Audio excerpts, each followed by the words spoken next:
Welcome.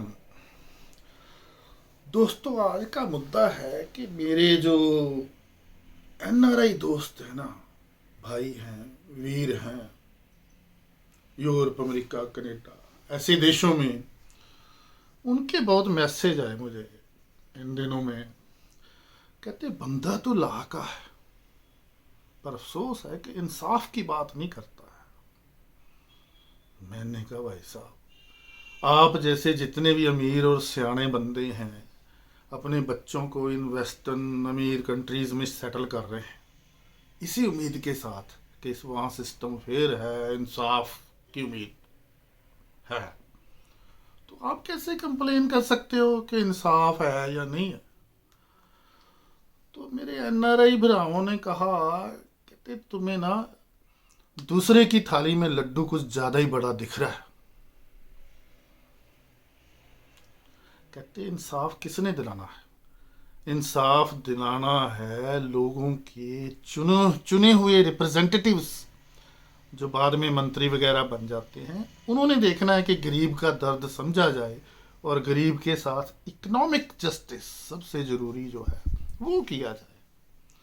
लेकिन कहते हैं इन अमीर देशों में, जो वेस्टर्न कंट्रीज हम बोलते हैं, यहाँ भी इलेक्शन पर पैसे लगते हैं, पैसे खर्च होते हैं और बहुत काफ़ी पैसे खर्च होते हैं। तो जब मंत्री बनेगा बंदा पैसे खर्च करके, एक बड़ा हेफ्टी अमाउंट खर्च करके, तो उसकी प्रायोरिटी क्या हो? उसकी प्रायोरिटी, पहली प्रायोरिटी होगी कि अपने जो 9 करोड़ उसने खर्च किए इलेक्शन पर वो रिकवर करे। दूसरी प्रायोरिटी उसकी होगी 30 करोड़ और इकट्ठा करे अगली इलेक्शन के लिए, तब रेट बढ़ जाएंगे ना। तीसरी प्रायोरिटी होगी तो 200-300 करोड़ का जुगाड़ पक्का फैक्ट्री वगैरह का करे, जहाँ से ऐसे पैसे आते रहें और वो इलेक्शन लड़ता रहे, उसके बाद उसके बच्चे इलेक्शन लड़ता रहें, उसके भतीजे इलेक्शन लड़ते रहें, उसकी डॉटर इन लॉ, सारे खानदान। तो अपना हल्त पल्त संवारता है। तो गरीब के इकोनॉमिक जस्टिस, गरीब, इंसाफ, इन इन फालतू मुद्दों के लिए उसके पास टाइम कहाँ है? आप उसकी मजबूरी भी तो समझो।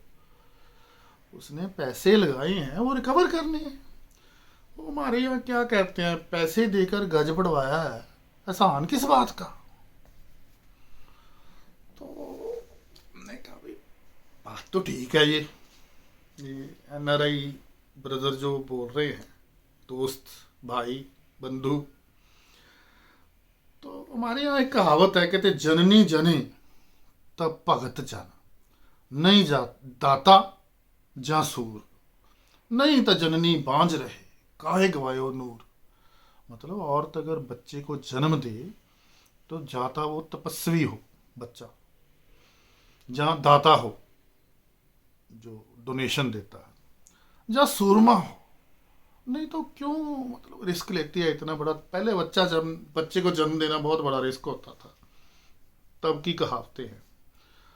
तो ये विद्वान लोग जो होते हैं, जो रोशन दिमाग वाले इंटेलेक्चुअल्स, ये असली तपस्वी हैं आज की डेट के।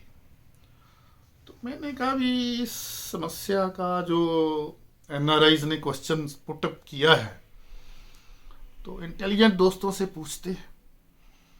तो एक दोस्त तो मेरे बहुत सुपर इंटेलेक्चुअल हैं, उनको हम तपस्वी भाई साहब बोलते हैं। मैंने पूछा भाई साहब, इतने अमीर और इतने फेयर सिस्टम्स वाले देश हैं, ये वहाँ भी ऐसी कंप्लेंट है कि इकोनॉमिक जस्टिस नहीं हो रहा, गरीब का दर्द नहीं कोई समझ रहा, पेपर पेपर पे है जस्टिस। तो उन्होंने मुझे बताया एक बड़ा स्टनिंग फैक्ट, कहना जब से since the dawn of the civilization, जब से कम ये इलेक्शन टाइप शुरू हुई है, तब से 973 का ट्रैप लगा हुआ है। मैंने कहा ये 973 का ट्रैप कौन सा होता है? होते मान लो दुनिया में 100 ही बंदे हैं, 100 बंदों की पॉपुलेशन है टोटल दुनिया में, पूरी धरती पर, और टोटल वेल्थ जो है वो $100 है। तो उन $100 में से 97 $97 सिर्फ 3% अमीर पपलुओं के पास है। दोबारा सुनो आप, वो कहता टोटल वेल्थ है दुनिया का $100, उनमें से उन $100 में से $97 3% अमीर पपलुओं के पास है, वो ऐश कर रहे हैं, एंजॉय कर रहे हैं। बाकी जो 3% चिल्लर चिल्लर चिल्लर क्या बोलते हैं उसको, चिल्लड़, वो बचती है, उससे हम तुम गरीब मिडिल क्लास गुजारा कर रहे हैं जैसे तैसे। मैंने कहा जी ठीक है। कहता रुक, जाता कहाँ है, आगे सुनो।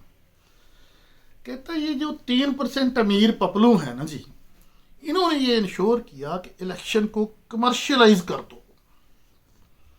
इलेक्शन पर ऐसा सिस्टम बना दो कि इलेक्शन पर इतना पैसा लगे कि जो 97% गरीब और मिडिल क्लास है ना जी, वे ये कभी इलेक्शन लड़ने का हौसला ही ना कर सके, ताकि ये राजी ना बन जाए। मैंने कहा गजब जुगाड़ है ये तो अग्रोहे से भी बड़ा जुगाड़ है। तो कहता रुक, अभी जाता कहाँ है, तपस्वी भाई साहब की बात कर रहा हूं। कहता इसकी सीपीसी समझ आप, दीवानी जाब्ता, सिविल प्रोसीजर कोड के ये होता कैसे है। कहता ये भी इंपॉर्टेंट है समझना। कहता हम गरीब या मिडिल क्लास लोग कोई काम करते हैं, मान लो व्यापार करते हैं या खेती करते हैं या दुकान खोलते हैं, हम अपना पैसा लगाते हैं,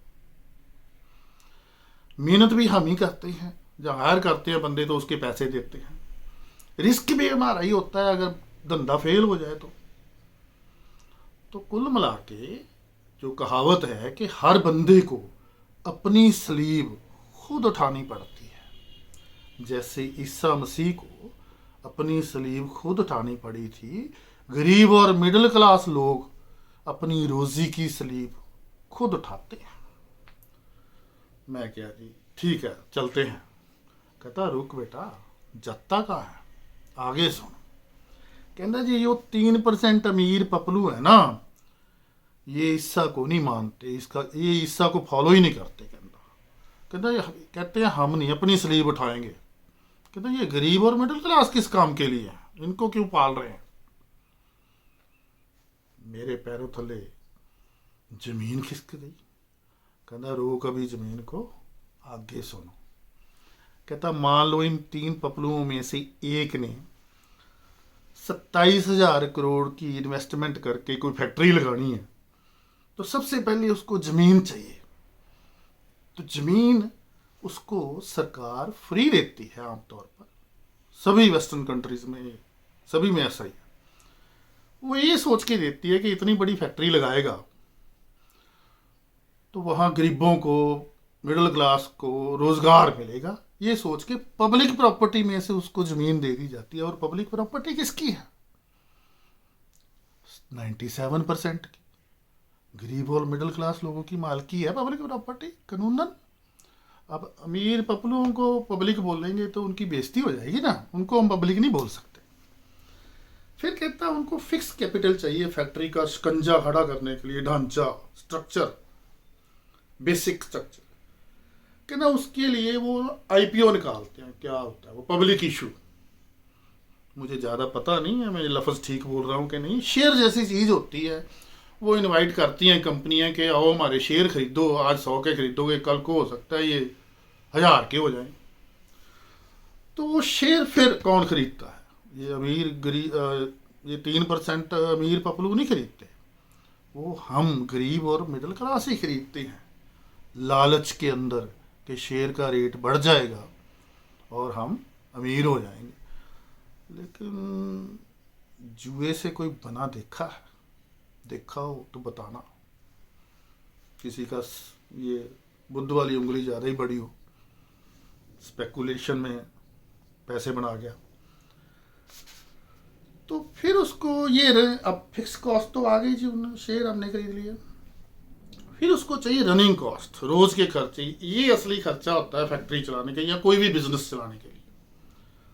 तो रनिंग कॉस्ट के लिए वो बैंक से लोन लेता है, वो 3% अमीर पपलुओं में से एक जो है, उसके पास वो हमने जो खरीदे हैं शेयर वो गिरवी रखता है। और बैंक में किसका पैसा पड़ा है, 97% लोगों का, गरीब और मिडिल क्लास का, क्योंकि ये तीन पपलू तो अपना पैसा स्विस बैंक में रखते हैं। इनके लिए बड़े जुगाड़ हैं, क्या बोलते हैं उनको दुनिया में, सेफ हेवंस। ये पैसा भी आ गया जी, फैक्ट्री स्टार्ट हो गई। तो इनको अब चाहिए जी जंत्रकार। जंत्रकार होते हैं इंजीनियर, मैनेजर, ऐसे एक्सपर्ट चाहिए, स्पेशलिस्ट चाहिए। वही तरक्की करवाते हैं ना जी, 5 की चीज़ 50 की बेच जाओ सिखाते हैं एमबीए वाले। तो पहले आपको याद होगा, बिदर एक कॉलेज हुआ करता था। कोई कोई अमीर फैमिली होती थी सारे ज़िले में, जो कहते जी उनका बच्चा बिदर इंजीनियर बनने गया है, 20-30 लाख की या 10 लाख की डोनेशन होती थी। कोई कोई अफोर्ड कर पाता था, कोई इंजीनियर बनता था। ये तीन पपलू जो इन्होंने सोचा भी ऐसे तो हम मर जाएंगे, ये तो करोड़ करोड़ तनख्वाह ही मांगेंगे इंजीनियर और मैनेजर। तो इन्होंने चप्पे चप्पे पर इंजीनियरिंग और मैनेजमेंट के कॉलेज खोल दिए। तो अब इनको जो 36 लाख का पैक हम ऐसा सुनते हैं, इनमें जो इंजीनियर मैनेजर मिल रहे हैं, अगर ये इतने सारे कॉलेज ना होते तो इनको ये 12-12 करोड़ में पढ़ते या 9 करोड़ में तो पढ़ते ही कम से कम साल के। तो यहाँ भी ये जो कॉलेज हैं, इनमें से जो बड़े और महंगे ज़्यादा डोनेशन वाले कॉलेज हैं वो इन्हीं के हैं, तीन पपलुओं के। हम डोनेशन दे के डिग्री करते हैं इन्हीं के कॉलेजों में से, फिर इन्हीं की फैक्ट्रियों में 10वां हिस्सा तनख्वाह पर काम करने लग जाते हैं, क्योंकि सप्लाई इतनी है। इंजीनियर आप ना क्या ईंट उठाओ, पंजाब में सिंगर मिलता है, ऐसे ही अब इंजीनियर और मैनेजर मिलने लग गए हैं सभी जगह। तो फिर हम मुन्ने गए जी, फिर आगे जी इनको लेबर चाहिए। लेबर अमीर आदमी करता तो अच्छा नहीं ना लगता, ये तीन पपलू कैसे लेबर करेंगे आप, इतनी कोट पैंट टाई पहन के इतना। तो गरीब ही लेबर करेगा, उन्हीं 97% में से लेबर आएगी, फैक्ट्री चल पड़ेगी। फिर फैक्ट्री चीज़ बनाएगी, कोई मान लो साबुन।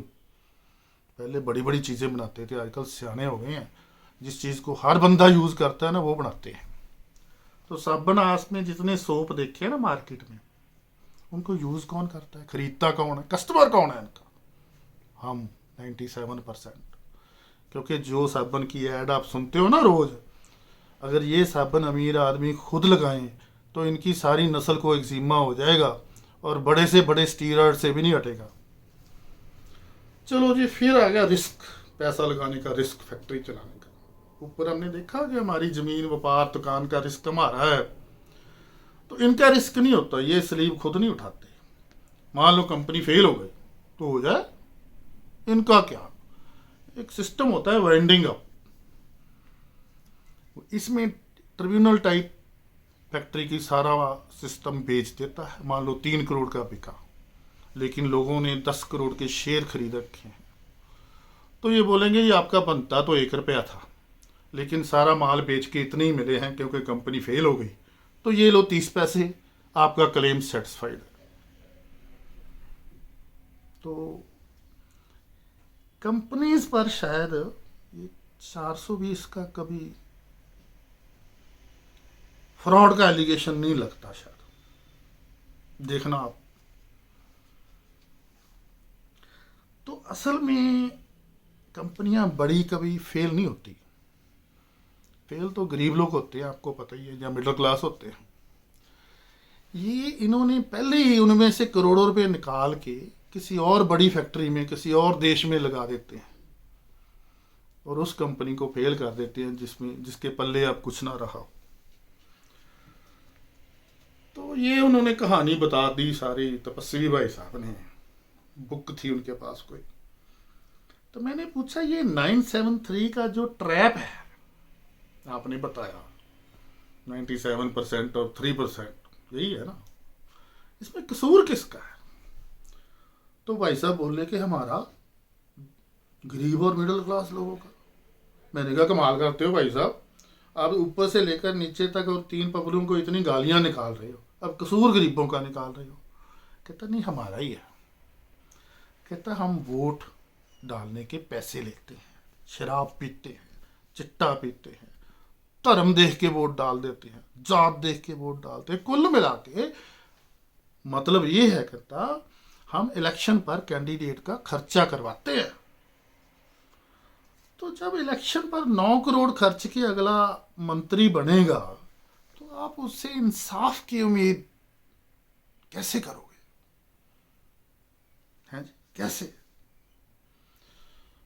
उसकी तो प्रायोरिटी वो ऊपर मैंने बताया ना, उसको फिक्र तो ये होगा 9 करोड़ अपने रिकवर करूं, अगले इलेक्शन के लिए 27 करोड़ इकट्ठे करूं, 270 करोड़ का जुगाड़ खड़ा करूं, मेरे बच्चे भी इलेक्शन लड़ते रहें। तो मैंने कहा भाई साहब हमारी तो रेक ही बता देता है, ये तो आपने प्रॉब्लम बता दी, इलाज क्या है? हाथ देख के ज्योतिषी कहता राहु खराब है, तो पैसे तो उसको लोग तब देते हैं जब वो नकली झूठा इलाज बताता है, उपाय। तो तपस्वी भाई साहब ने ये बुक एक तरफ रख दी, कहता जी सुन फिर कंक्लूजन करता, कहता इकोनॉमिक जस्टिस करने के लिए गरीब का दर्द सिर्फ वही समझ सकता है जिसने गरीबी के रगड़े खुद खाए हों, खुद गरीबी देखी हो, दूसरा नहीं समझ सकता।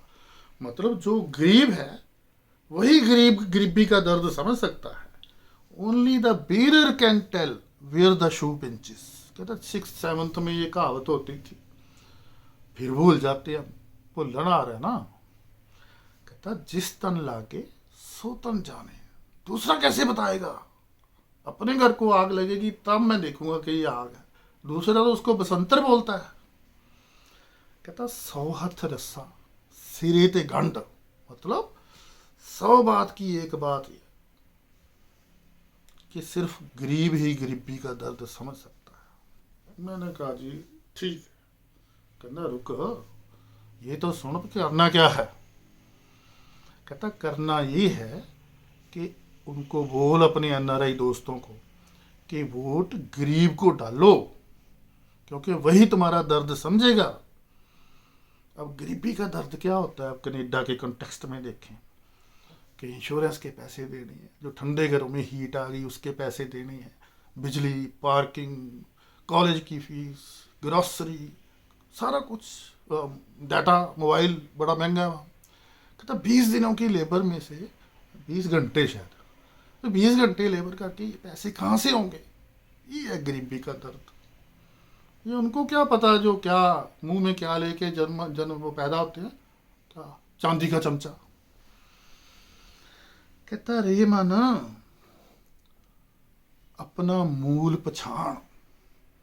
कहता उन्हें NRIs को बोलो अपनी असली जात पछाणो, अपना असली धर्म पछाणो, अपनी क्लास पछाणो, अपनी जमात पछाणो कि तुम हो कौन। तो कहता क्रक्स ये है कि दुनिया में 2 ही जाते हैं, बाकी तो टकौंसले हैं। कहता एक है 3% पपलू जो रगड़ा मारू हैं, दूसरे हैं गरीब और मिडिल क्लास 97% जो रगड़ा मरवाऊ हैं। सो रगड़ा मारू और रगड़ा मरवाऊ 2 ही जाते, 2 ही धर्म हैं दुनिया में, बाकी तो अमीरों के दिए हुए लॉलीपॉप हैं कि यही तेरी किस्मत है बच्चा, ये ले चूप लॉलीपॉप। तो कहता गरीब का दर्द अमीर क्यों नहीं समझ सकता? मैंने कहा कहता इतिहास बोल लो, फ्रेंच रेवोल्यूशन, फ्रांस की क्रांति के शायद आले दुआले की बात है, कोई लुई 16 ऐसा कोई राजा था। कहता मैं रट्टा नहीं लगाता, मतलब ऐसा ही कुछ है। वो तपस्वी भाई साहब ना रट्टा लगाने को बहुत नफरत करते हैं, मैं भी। तो कहते राजा था तो लोग आंदोलन करते, जिंदाबाद मुर्दाबाद, भूखे मर गए। राजा आके पूछता है क्या हुआ? कहता जी रोटी नहीं मिल रही, ब्रेड नहीं मिल रही, भूखे मर गए। कहता बेवकूफ़ो, आटा खाना क्यों है? आटा तो बादल भी बड़ा देता है। कहता पंजीरी खाओ, बादाम खाओ, केक खाओ। मतलब मजाक छोड़ो, कुल मिला के बात ये है कि जब गरीब अपनी गरीबी का दर्द प्रेजेंट करता है तो अमीर आगे से ऐसा वाहियात मजाक करता है कि आटा ना खा, बादाम खा। सोचो जरा इस बात को, ये इतिहास है हमारा। तो सीधी बात ये है, उसने बोला कि गरीब कैंडिडेट को वोट डालो, वो जब मंत्री बनेगा तो सिर्फ वही तुम्हारा दर्द महसूस कर सकेगा, दूसरा नहीं। जिसने सारा सस्ता जूता डाल के नहीं देखा, सारी उम्र वुडलैंड ही डाला है, उसको क्या पता खुस्सा कहाँ कहाँ से पैर को छील देता है। तो मैंने ये बात कन्वे कर दी आगे एनआरआई ब्रदर्स को, तो उन्होंने जवाब दिया, कहते यार अब ये वेस्टर्न कंट्रीज में कहाँ गरीब ढूंढेंगे हम कैंडिडेट, पताल में। कहते जिसके पास 9 करोड़ नहीं है, पहले तो इलेक्शन लड़ेगा नहीं, हारने के लिए कौन लड़ता है, बेवकूफ़ थोड़ा हो। जमानत जब्त करवाने के लिए कौन लड़ता है इलेक्शन। तो पता है कि पैसे लगने हैं तो जीतेंगे, तो बिना पैसे वाला बंदा फार्म ही नहीं भरेगा।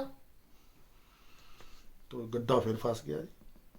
मैं वापस आया भाई साहब के पास, मैं भाई साहब ये तो फंस गया फिर चिक्कड़ में, हिंदी में कीचड़ में गड्ढा फंस गया। फिर वहाँ गरीब कैंडिडेट कहाँ से मिलेगा, होते ही नहीं है। जो गरीब होता है वो फार्म ही नहीं भरता, वो इस पॉलिटिक्स वाली तकरीबन मतलब गंदगी में जाना ही नहीं चाहता, जो अच्छा बंदा है या गरीब है। तो भाई साहब ने जवाब दिया, कहता जो कैंडिडेट है इलेक्शन लड़ रहा है इस टाइम उन वेस्टर्न कंट्रीज में, और अब भी गरीब है, वो तो नहीं मिलेगा, बहुत मुश्किल मिलेगा, कोई तुक्के से आ जाएगा।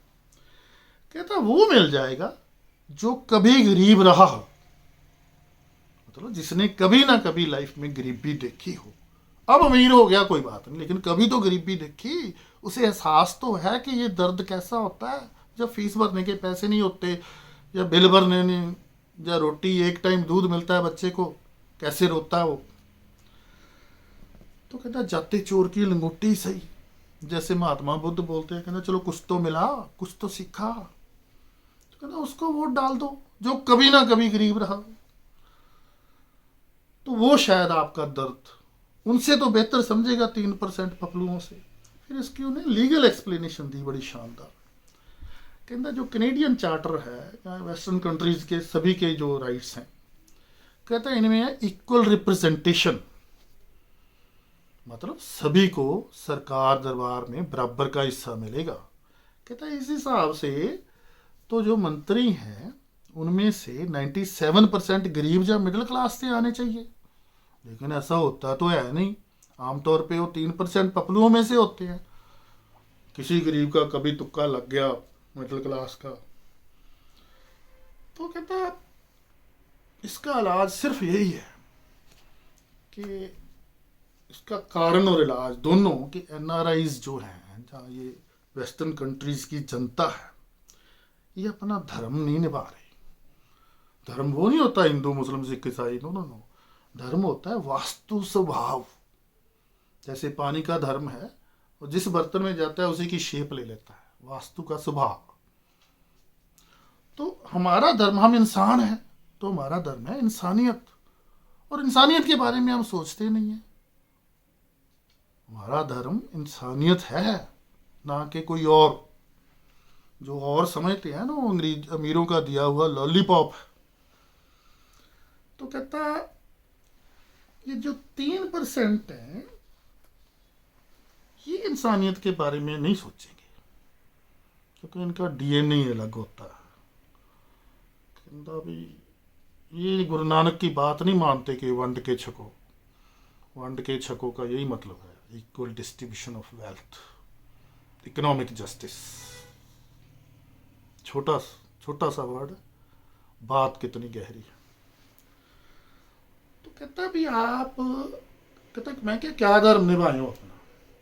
कहता ये धर्म निभाएं, ये इंश्योर करें कि इलेक्शन पर उन अमीर देशों में, चलो गरीब देशों की तो बात ही छोड़ो, उनकी बहुत मजबूरियां होती हैं, कि इलेक्शन पे पैसा खर्चना बंद हो,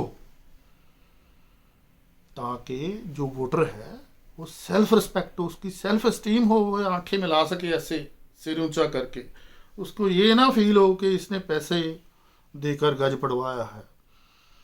मतलब ये हुआ कि अमीर आदमी बोले कि मैंने तो पैसे खर्च के वोटें ली हैं, तुम्हारा क्या एहसान है मुझ पर।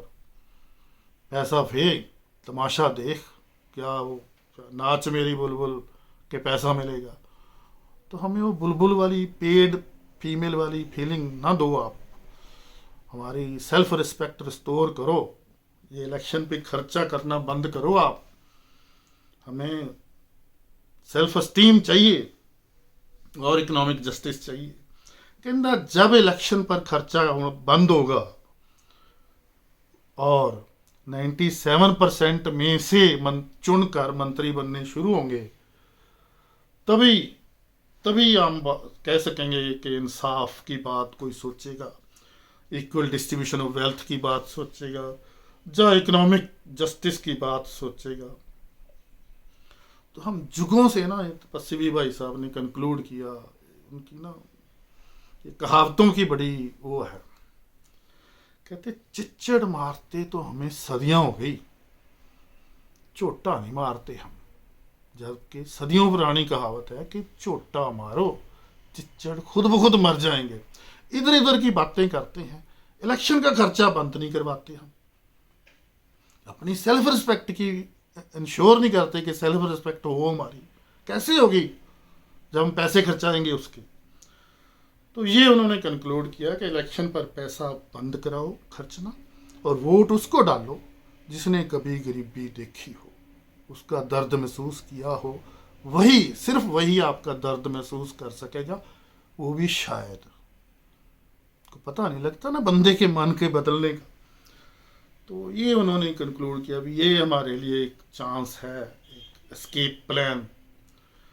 तो इससे बेहतर कुछ इंसानियत के लिए हो सकता हो तो काइंडली सभी एनआरआई वीरों से मेरी बेनती है कि काइंडली सजेस्ट कीजिए, ताकि हम खुद के बारे में कुछ कर सकें, खुद के बारे में सोच सकें, अपनी सेल्फ रिस्पेक्ट बहाल कर सकें, इक्वल इकोनॉमिक जस्टिस या सिर्फ जस्टिस ही कह लो, इंश्योर कर सकें। शुक्रिया, धन्यवाद, थैंक यू।